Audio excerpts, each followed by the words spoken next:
Today, I'm going to show you how to create a mosaic pixelated effect using the retro graphics effect in Clipchamp. This is perfect for adding a fun, distorted look or pixelating faces. First, select the video clip you want to pixelate in the timeline. Next, head over to the Effects tab on the right-hand side. Scroll down or search for retro graphics in the search bar to find it.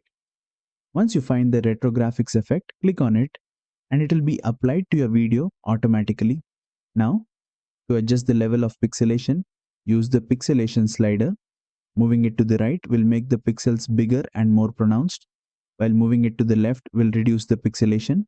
If you want to keep the original colors of your video, go ahead and change the color palette setting to original, and that's it.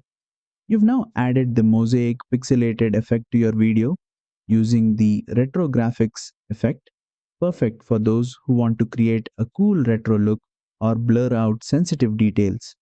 If you found this tutorial helpful, make sure to like, share, and subscribe for more Clipchamp editing tips.